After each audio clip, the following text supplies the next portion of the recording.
Hey y'all, Ben here with Frosty Computers. We're taking a look at the new improved version 2 of the Ripcurrent S juice bikes conversion kit. Here's my juice bikes, it's for my box. So you'll notice that this bike has a new switch on it, and that's for the external battery, so I can switch from the juice bike's battery to the external. And so I added a switch, figured out a place to zip tie it. So this switch has 4 holes. And so you'll notice that this is on the off position. So we'll go ahead and flip it on.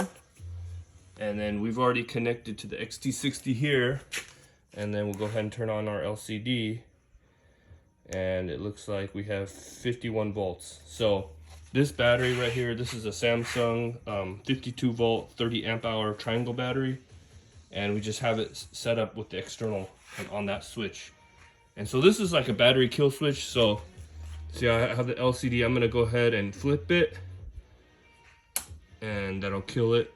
And so there, now I'm not running any battery, and so I can switch back to the juiced if I want to.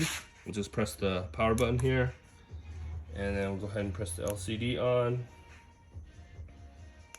And you can see this one's a 55.7, so that's running off the juiced. This battery I need to charge. And so back here we have, this is like another conversion, XT60 to the juice battery conversion in the back. And this will be another video, but I'm gonna talk about how to secure the juice battery onto the bike so that you don't disconnect. And XT60 is definitely the way to do it through that. So just a quick look at the RCS kit. Oh, and then the blue tape. And so I marked the blue tape here to show how the cabling runs. And so it basically runs from inside this compartment. You take this out, and then there's a little hex in there, and you open that out, and then you put the splitter in there, and then you run the long wire that I give you in the kit all the way down here, all the way through this. And you can see, you know, places where I zip tied it. See, here's the XT60 cable running all the way here, all the way along the blue tape, and then all the way to here.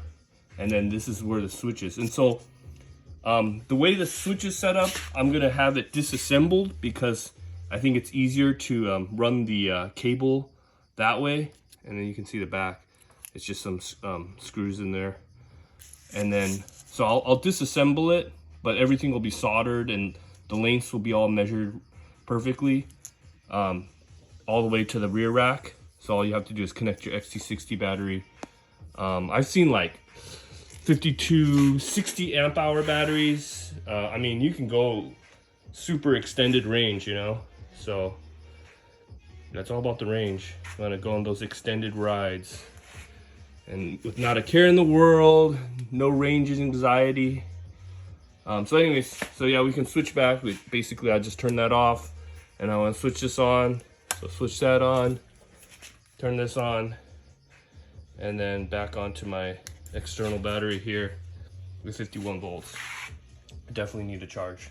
Another cool little feature, this is product to come. Switch here, that powers my headlight, and also I have a custom you know, blinkers in the back and stickers, of course. But yeah, that's where that little clear wire is coming from. That's why there's the clear wire there. That's just for the custom lights that I installed in the back. But this kit won't have the speaker wire. It'll just have the 12 gauge you know, XT60 wiring. But yeah, I figured, you know, Ripcurrent, tried and true bike, you know, my first. Still love it, so you know, it deserves to have the switch, you know, dual battery kit as well. So there it is. That's how you do it. So yeah, check out the kits. They'll be on eBay on our website. So yeah, check it out. Thanks for joining me. Have a great day.